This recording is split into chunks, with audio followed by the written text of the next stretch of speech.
नमस्कार, India voice देख रहे हैं आप। मैं हूं आप सभी के साथ रिया डंगवाल और मैं हूं आपके साथ प्रज्ञा मिश्रा। बुलेटिन की शुरुआत करेंगे, लेकिन सबसे पहले बात कर लेते हैं इस वक्त की बड़ी खबर से। सपा अध्यक्ष अखिलेश यादव आज जाएंगे मुंबई। इंडिया अलायंस की बैठक में शामिल होंगे अखिलेश यादव। अबू आजमी भी बैठक में रहेंगे मौजूद। वहीं महाराष्ट्र के नेताओं से सीट बंटवारे पर होगी चर्चा। गठबंधन में आई रार की अटकलों पर भी लगेगा विराम। इसके साथ ही एनसीपी, शरद गुट, शिवसेना और कांग्रेस के नेता भी मौजूद रहेंगे। लखनऊ हवाई अड्डे से मुंबई के लिए रवाना होंगे अखिलेश यादव। तो ये बड़ी जानकारी आपको बता दें कि इंडिया अलायंस को लेकर सपा अध्यक्ष अखिलेश यादव आज मुंबई जाएंगे। इंडिया अलायंस की बैठक में शामिल होंगे अखिलेश यादव। इसके साथ ही अबू आजमी भी इस बैठक में मौजूद रहेंगे। आपको बता दें कि महाराष्ट्र के नेताओं से सीट बंटवारे पर भी चर्चा होगी। गठबंधन में जो रार आई है उसके अटकलों पर भी विराम लगेगा। इसके साथ ही एनसीपी, शरद गुट, शिवसेना और कांग्रेस के नेता भी इस बैठक में मौजूद रहेंगे। लखनऊ हवाई अड्डे से मुंबई के लिए रवाना होंगे अखिलेश यादव। वही इस खबर पे ज्यादा जानकारी देने के लिए मोहम्मद आसिफ हमारे साथ जुड़ गए। आसिफ, क्या कुछ जानकारी? आज अखिलेश यादव मुंबई के लिए रवाना होंगे, जहां वो इंडिया अलायंस की बैठक में शामिल होंगे, तो किन मुद्दों पर चर्चा हो सकती है? जी बिल्कुल प्रज्ञा, सपा प्रमुख अखिलेश यादव 2 दिवसीय महाराष्ट्र दौरे पर जा रहे हैं, जहां पर उनकी 2 सीटों पर चुनावी जनसभा है और साथ ही साथ इंडिया ब्लॉक की मीटिंग का भी हिस्सा बनेंगे। सीट शेयरिंग को लेकर चर्चा होगी, जिसमें संजय राउत, कांग्रेस के कई नेता और साथ ही साथ प्रदेश अध्यक्ष अबू आजमी भी मौजूद रहेंगे। और जिस तरह से अगर यूपी चुनाव की बात करें तो यूपी में जिस तरह से सीट शेयरिंग को लेकर पेच फंसा था, यहाँ पर कांग्रेस और समाजवादी पार्टी ने हल कर लिया है। अलीगढ़ की खैर और गाजियाबाद सीट पर कांग्रेस अपने प्रत्याशी उतारेगी। अब इस सहमति के बाद कहीं न कहीं महाराष्ट्र में जो सीटों को लेकर जो कयास लगाया जा रहा था, जो कंफ्यूजन चल रही थी, वह हल हो जाएगी। सपा प्रमुख अखिलेश यादव राजधानी लखनऊ से महाराष्ट्र के लिए रवाना हो चुके हैं। उनकी पहली रैली जो है मालेगांव में है। यहाँ पर सपा प्रमुख अखिलेश यादव चुनावी जनसभा करेंगे। अगले दिन यानी 19 अक्टूबर को सपा प्रमुख अखिलेश यादव की धुले सीट पर जनसभा है। नासिक भी जाएंगे, यहाँ पर भी प्रचार करेंगे, क्योंकि मुस्लिम बाहुल सीटों पर समाजवादी पार्टी प्रमुख अखिलेश यादव ने अपने प्रत्याशी उतारने का मन बनाया है। और इस तरह से 2 सीटों पर समाजवादी पार्टी के विधायक भी हैं, तो ऐसे में लोकसभा चुनाव का परिणाम और उसके बाद महाराष्ट्र में 2 सीटों पर उनके विधायक कर रहे ना कहीं जोश पूरी तरह से आई है। और लेकिन आसिफ, जहां एक तरफ अखिलेश यादव आज चुनाव की हुंकार महाराष्ट्र में भरेंगे, वहीं दूसरी तरफ अगर देखा जाए गठबंधन को देखते हुए इंडिया अलायंस के साथ उनकी बैठक भी होनी है। क्या माना जाए, महाराष्ट्र में अकेले चलेंगे या गठबंधन पे बात बन सकती है?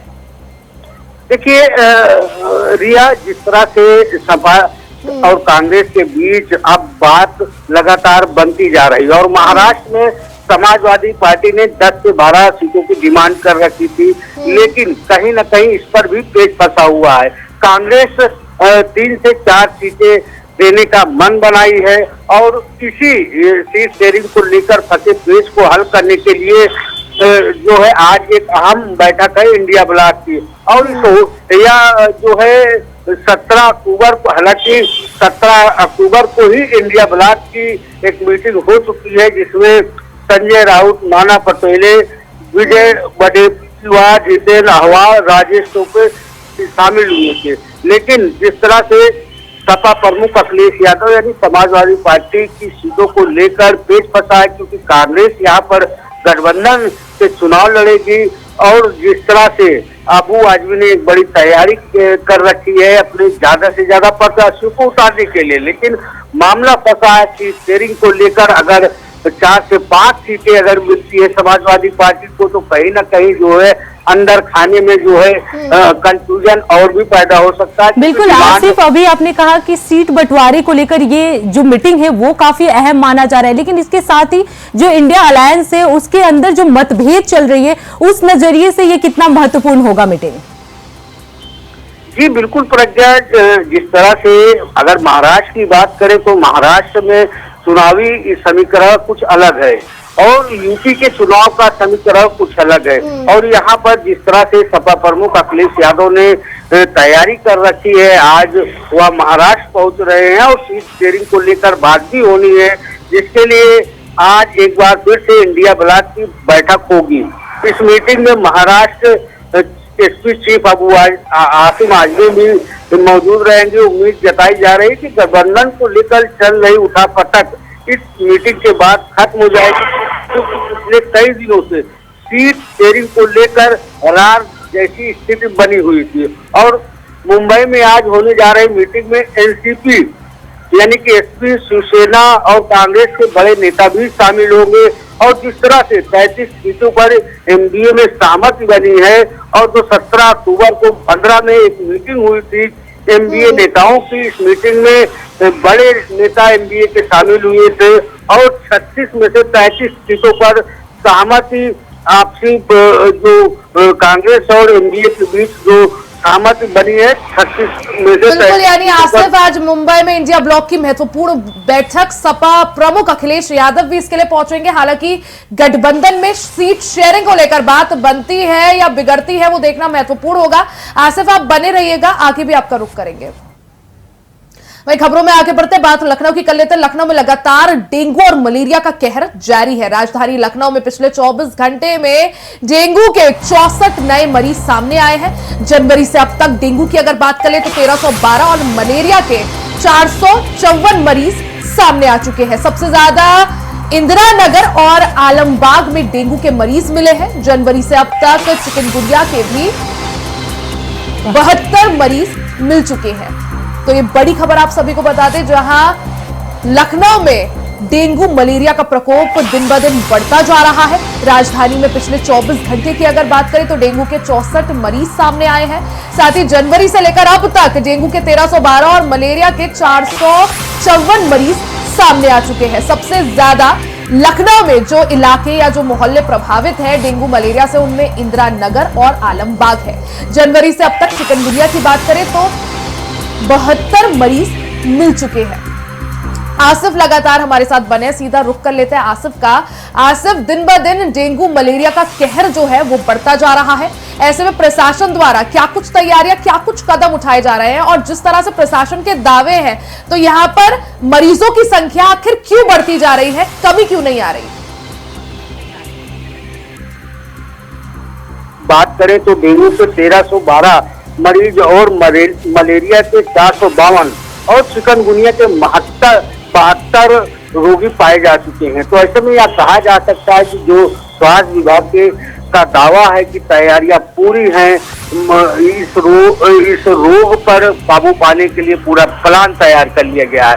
लेकिन जिस तरह से दिनों दिन मलेरिया, डेंगू और चिकनगुनिया के मरीज लगातार सामने आ रहे हैं, इससे कहीं न कहीं स्वास्थ्य विभाग के दावों पर प्रश्न चिन्ह लगता दिखाई दे रहा है, क्योंकि लगातार जो है मरीजों की संख्या बढ़ने से कहीं न कहीं जो है लोगों में जो है वो ऊहापोह की स्थिति बनी हुई है, लोग दहशत में हैं। और जिस तरह से अगर स्वास्थ्य विभाग की कार्रवाई और तैयारियों की बात करें तो 1245 घरों और आसपास के मच्छर जनित स्थितियों का सर्वेक्षण किया गया और जिसमें 8 घरों में मच्छर जनित स्थितियां पाई गई है। इस पर नोटिस चस्पा किया गया है और साथ ही साथ मलेरिया अधिकारियों की टीम जो है लगातार निरीक्षण करने का दावा कर रहे हैं।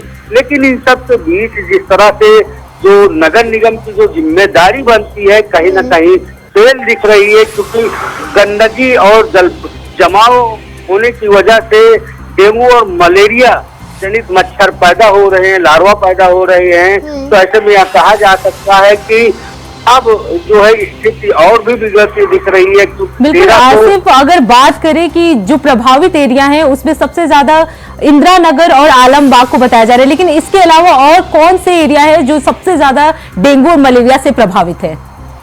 जी बिल्कुल प्रज्ञा, अगर बात करें डेंगू मरीजों की, जिस तरह से 64 मरीज डेंगू के सामने आए हैं और उसमें सबसे ज्यादा अगर बात करें तो सबसे ज्यादा मरीज इंदिरा नगर में 8 पाए गए हैं और उसके बाद अलीगंज में 7 मरीज हैं।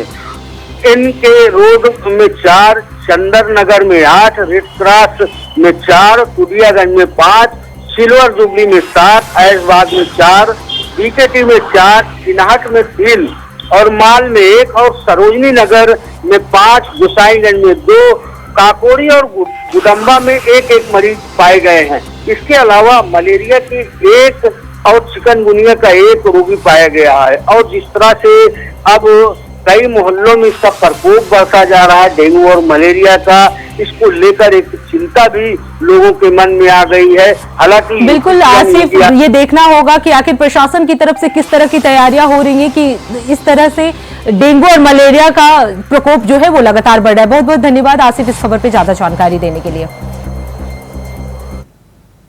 अब बात कर लेते हैं अगली खबर की। बहराइच में राम गोपाल की हत्या का मामला सामने आया। आपको बता दें, मृतक राम गोपाल की पत्नी रोली ने एक वीडियो जारी किया है।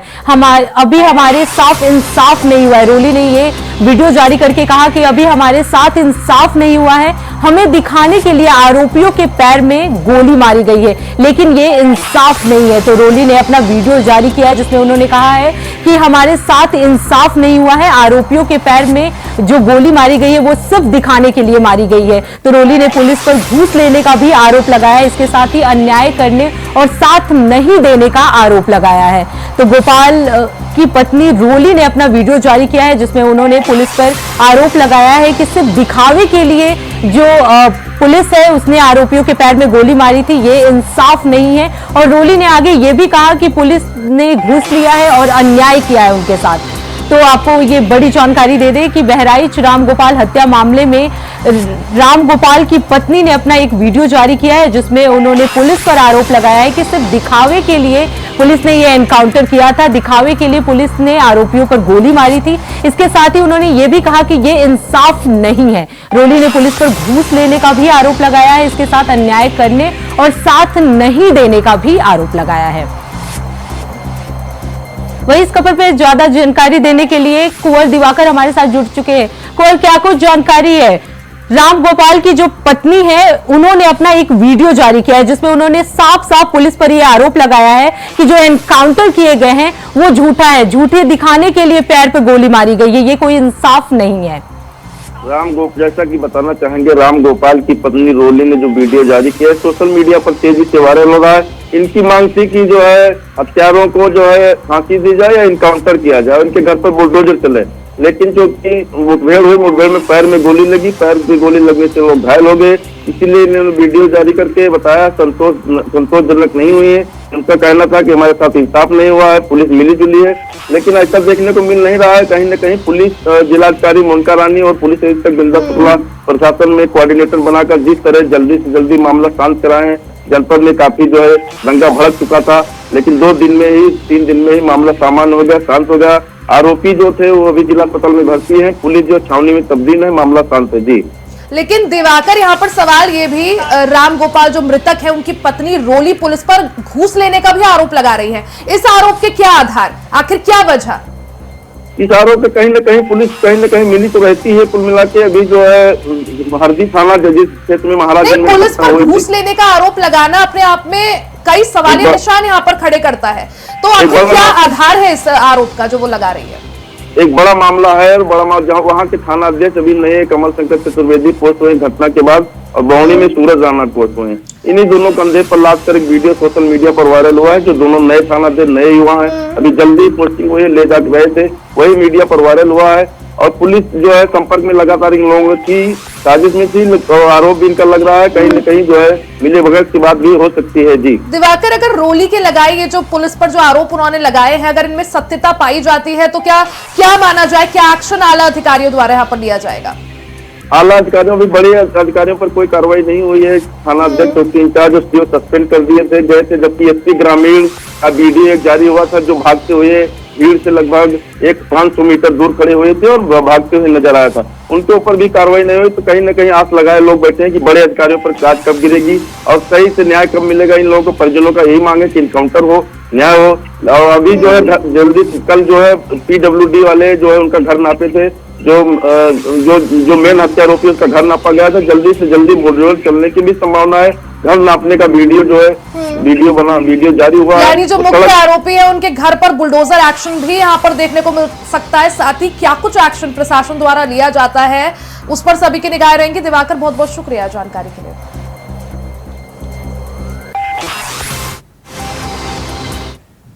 खबरों में आगे बढ़ते हैं। लखनऊ से बड़ी खबर आप सभी तक बता दें, जहां बीजेपी सदस्यता अभियान में deputy CM Brajesh Pathak top पर है। जी हां, यूपी में डिप्टी सीएम ब्रजेश पाठक ने पहला स्थान हासिल किया है सदस्यता अभियान में। ऊर्जा मंत्री एके शर्मा और सांसद भोला सिंह को भी पहला स्थान मिला है। केशव प्रसाद मौर्य और डॉक्टर महेंद्र सिंह का भी सूची में नाम है। बीजेपी में सबसे ज्यादा सदस्य बनाने वाले नेताओं की सूची जारी हो गई है। राज्यसभा सांसद संजय सेठ ने भी इस दौरान पहला स्थान हासिल किया है। एमएलए पंकज सिंह, नितिन अग्रवाल और अजय कुमार सिंह को भी पहला स्थान मिला है।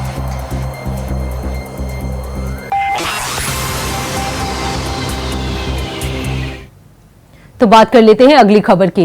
मिर्जापुर से अगली खबर है, आपको बता दें मझवा उपचुनाव के लिए आज से शुरू हो गया है नामांकन। उपचुनाव के लिए कलेक्ट्रेट परिसर में नामांकन होगा। नामांकन को लेकर कलेक्ट्रेट परिसर में बैरिकेडिंग भी लगा दी गई है। आपको बता दें कि एडीएम भू राजस्व के न्यायालय में ये नामांकन शुरू किया जाएगा। वहीं सुबह 11 बजे से शाम के 3 बजे तक ये नामांकन चलेगा। 25 अक्टूबर तक उपचुनाव के लिए नामांकन होगा। तो मझवा उपचुनाव के लिए आज से नामांकन जो है वो शुरू हो चुका है। कलेक्ट्रेट परिसर में ये नामांकन किया जाएगा। इसके साथ ही कलेक्ट्रेट परिसर में जो बैरिकेडिंग है वो लगा दी गई है ताकि सुरक्षा व्यवस्था पुख्ता रखा जा सके। इसके साथ ही एसडीएम जो है वो भू राजस्व के न्यायालय में ये नामांकन किया जाएगा। सुबह 11 बजे से शाम 3 बजे तक ये नामांकन चलेगा। इसके साथ ही 25 अक्टूबर तक उपचुनाव के लिए नामांकन किया जाएगा। तो नामांकन को लेकर ये बड़ी जानकारी आपको बता दें कि आज से शुरू हो गया है नामांकन। उपचुनाव के लिए कलेक्ट्रेट परिसर में यह नामांकन होगा। भू राजस्व के लिए नामांकन होगा। सुबह 11 बजे से शाम 3 बजे तक ये नामांकन किया जाएगा। तो आपको बता दें 25 अक्टूबर तक ये नामांकन होगा।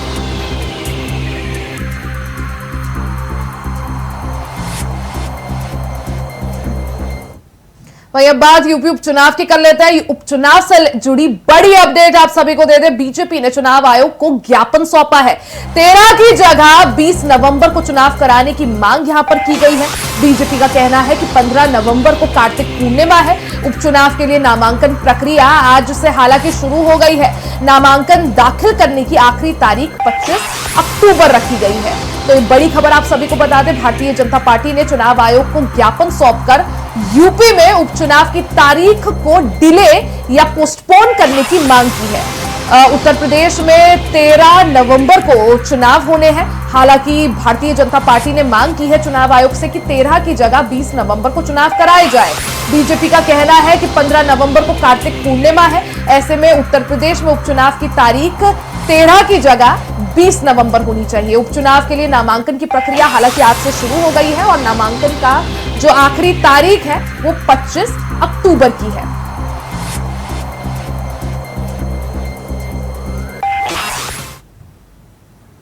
रुक करते हैं अगली खबर की। जन सुराज पार्टी चीफ प्रशांत किशोर प्रदेश सरकार पर निशाना साधा है। उन्होंने कहा है कि बिहार में शराबबंदी कहीं भी लागू नहीं है। शराबबंदी केवल नेताओं के भाषण में है, लेकिन घर घर में शराब बिक रहा है। बिहार का कोई ऐसा जिला नहीं है जहां जहरीली शराब से लोगों की मौत ना हो रही हो। बहुत सी घटनाओं की रिपोर्ट भी नहीं हुई है। सरकार को यह समझना होगा कि शराबबंदी सिर्फ दुकानों पर ही बंद है, बाकी बिहार के हर घर में शराब बिक रही है। 10 की शराब 100 में और नौकरी बाकी, इसका कहीं फायदा नहीं देखने को मिल रहा है। इसका फायदा यहां के भ्रष्ट नेताओं को ही हो रहा है। तो पहले व्यक्ति हैं जो जन सुराज में पिछले 2 वर्ष से कह रहे हैं कि बिहार में कोई शराबबंदी नहीं है। शराबबंदी के नाम पर सिर्फ शराब की दुकान बंद है, घर घर में शराब बिक रही है और उससे समाज का, बिहार की अर्थव्यवस्था का, हर समाज के हर तबके को परेशानी है। सिर्फ और सिर्फ इससे फायदा बिहार के भ्रष्ट अधिकारियों का, बिहार के भ्रष्ट नेताओं का और शराब माफिया का है। इसीलिए तो जन सुराज कह रहा है कि भाई तुरंत इसको हटाइए, क्योंकि आप जब इस तरह की व्यवस्था बनाते हैं जहां पर कि कोई कानून का प्रावधान नहीं है, लोग अपने घरों में शराब बना रहे हैं, उसको पी रहे हैं, कोई उसको देखने वाला नहीं है। और पूरी तरीके से अधिकारी और भ्रष्ट अधिकारी और शराब माफिया इस पूरी व्यवस्था को चला रहे हैं। सरकार का 20,000 करोड़ का अलग नुकसान है। और ये पहली घटना नहीं हुई है। छपरा में 1.5-2 साल पहले 70 से ज्यादा दुखद मृत्यु हुई थी। और हमारे मुख्यमंत्री, हम लोग की जो सरकार में लोग हैं, वहां जाना तक नहीं क्यों हमारा समझता है। ये पहली घटना हो तब तो उस पर बात कही, बहुत दुखद है। और संख्या भी अभी तक किसी को नहीं पता है कि 27 है, क्योंकि लोकल लोग बता रहे हैं कि भैया संख्या इससे बहुत ज्यादा है। और जिस जिले में अभी 1-1.5 वर्ष पहले 70 से ज्यादा मौत हुई, आप ये दिखाता है कि प्रशासन और यहाँ का तंत्र कितना ज्यादा शराब माफिया के साथ मिला हुआ है कि 60-60, 70-70 बेगुनाह लोगों की मौत के बावजूद इनकी आंख नहीं खुल रही है। पैसा कमाने के चक्कर में, भ्रष्टाचार के चक्कर में शराब माफियाओं को बिहार में खुली छूट है कि आप अच्छी शराब बेचिए, गलत शराब बेचिए, जाली शराब बेचिए, जहरीली शराब बेचिए, पैसा कमाइए, नेताओं को, अफसरों को पैसा देते रहिए। बिहार की जनता मर रही है, उससे किसी को कोई लेना देना नहीं। वहीं अयोध्या में दीपोत्सव और दीपावली के पर्व को लेकर खाद्य सुरक्षा एवं औद्योगिक प्रशासन विभाग ने तैयारियां शुरू कर दी हैं। बता दें कि दीपोत्सव कार्यक्रम में शामिल होने के लिए दूर दराज से मेहमान भी आएंगे। वहीं आगामी 30 अक्टूबर को दीपोत्सव का कार्यक्रम है। इसी कार्यक्रम को लेकर सहायक आयुक्त खाद्य अयोध्या मानिक चंद्र सिंह से हमारे संवाददाता विनय मिश्रा ने खास बातचीत की। नगरी अयोध्या में दीपोत्सव का कार्यक्रम होने जा रहा है। आगामी 30 अक्टूबर को दीपोत्सव का कार्यक्रम है। उसको लेकर मुख्यमंत्री ने जो है सभी अधिकारियों को निर्देशित कर रखा है और दूर दराज से मेहमान भी आएंगे। उनके खान पान की व्यवस्था शुद्ध क्वालिटी की होनी चाहिए। इसको लेकर के जो है इंडिया वाइज की टीम जो है, तो सहायक आयुक्त खाद्य मानिक चंद्र सिंह है और यहाँ अधिकारी के पास उनसे हम बात करते हैं। क्या कहेंगे सर, दीपोत्सव का कार्यक्रम होने जा रहा है तो किस तरीके से तैयारियां हैं? देखिए, जो है ये 30 तारीख को दीपोत्सव का कार्यक्रम जो है अयोध्या में संचालित होगा। उसी के तत्वाधान में हमारे द्वारा जो है खास सुरक्षा अधिकारियों की जो है ड्यूटी लगाई जा रही है और 10-20 के आसपास जो है मंडल से भी मंगाए जा रहे हैं खास सुरक्षा अधिकारी, जिससे कि आने वाले कोई भी जो भी ये आपके श्रद्धालु हैं या जो भी डिग्नेटरी हैं, उनको किसी प्रकार के खान पान में कोई समस्या नहीं है न हो। इसीलिए होटलों की भी आज दिनांक को बैठक कराई गई थी कि उनको जो है रुकने या ठहरने के लिए कोई ऐसी समस्या न आए कि जिससे उनको तकलीफ यहाँ उठाना पड़े। उसी के देखते हुए आज जो है बैठक वह डीएम साहब की अध्यक्षता में जो है एडीएम सिटी की अध्यक्षता में कराई गई थी और उनको दिशा निर्देश दिया गया है कि 30 तारीख को, 29 को शाम से और 30 तक जो है वह कम से कम अपने यहाँ जो है 2-3 कमरे जो है खाली रखें, जिससे कि जो है वहां पे आने वाले डिग्नेटरियों को किसी प्रकार की कोई समस्या न हो। सर, तमाम होटल है, रेस्टोरेंट है जहाँ पे लोग श्रद्धालु जो दूर दराज से आएंगे खाए पिएंगे, तो उनकी क्वालिटियों के सुरक्षा को लेकर के जो है क्या टीमें लगाई जाएंगी क्या? हाँ, उनको भी जो है जितने होटल रेस्टोरेंट है उनके लिए भी जो है हमारी टीम गठित कर दी जाएगी चीफ फूड सेफ्टी ऑफिसर के अंडर में, और सर्किल इंस्पेक्टर जो ये 3 टीमें बनाई जाएंगी जो सभी होटल और रेस्टोरेंट का प्रॉपर जो है लगातार कंटिन्यूअस चेकिंग भी करते रहेंगे कि किसी प्रकार से कोई जो है फूड पॉइजनिंग या ऐसी कोई समस्या न आए। सर, सीएम का आदेश भी था कि जो रेस्टोरेंट और ढाबे हैं और होटल हैं उनपे जो है प्रोप्राइटर अपना नाम लिखे, जो मैनेजर है उनका, तो इस तरीके का निर्देशों का ये क्या यहाँ पे पालन हुआ है? देखिए, वो हमारे द्वारा जो है निर्देश 7 दिन पहले ही, 1 सप्ताह पहले जो है वह एक प्रेस विज्ञप्ति जारी की गई थी जिसमें सभी होटल रेस्टोरेंट को ये मैंडेटरी किया गया था कि माननीय जो है मुख्यमंत्री जी की जो भी दिशा निर्देश है उसके आधार पर वो कंप्लायंस करा ले। तो संभवतः जो है मैक्सिमम लोगों ने करा लिया है और भी एक टीम हमारी बनाई जा रही है जो उसकी रीचेकिंग करेगी कि कहां पर नहीं है तो उनको कंप्लायंस करा लिया जाएगा। सर, दीपावली का त्योहार भी आ रहा है तो मिठाई की क्वालिटी और तमाम तरीके के मावा जो बाहर से आते हैं तो उनकी रोकथाम के लिए क्या उपाय करेंगे, क्योंकि सेफ्टी को देखते हुए? देखिए, उसके लिए जो है टीमें जो है, क्योंकि अभी आयुक्त महोदय की तरफ से जो है एक ड्राइव चलाई जाती है वो 10 दिन के आसपास की होती है, तो अभी जो है प्रॉपर हमारे द्वारा जो है वो मॉनिटर कराया जा रहा है कि कहां से ऐसी गलत मिठाइयों का सोर्स है, उस पर जो है वो मॉनिटरिंग कराई जा रही है इंटेलिजेंस बेस कि जिससे कि उनको जो है जैसे भी त्योहार स्टार्ट होगा, जो जब टीमों का गठन हो जाएगा तो वह टीम जो है प्रॉपर उसमें छापेमारी करके कार्रवाई करेगी। तो ये हमारे साथ सहायक आयुक्त मानिक चंद्र थे। उनका साफ तौर पे कहना है कि दीपोत्सव कार्यक्रम को लेकर के पूरी तैयारी कर ली गई है और खाद्य सुरक्षा के, खान पान को लेकर के क्वालिटी से भी तमाम टीमें गठित की गई है, छापेमारी होगी, किसी तरीके का क्वालिटी में समझौता नहीं किया जाएगा। रमेश पांडे के साथ विनय मिश्रा, इंडिया वाइज, अयोध्या। इसी के साथ इस बुलेटिन में फिलहाल के लिए सिर्फ इतना ही। देश दुनिया की तमाम बड़ी खबरों के लिए देखते रहे इंडिया वॉइस। तब तक के लिए नमस्कार।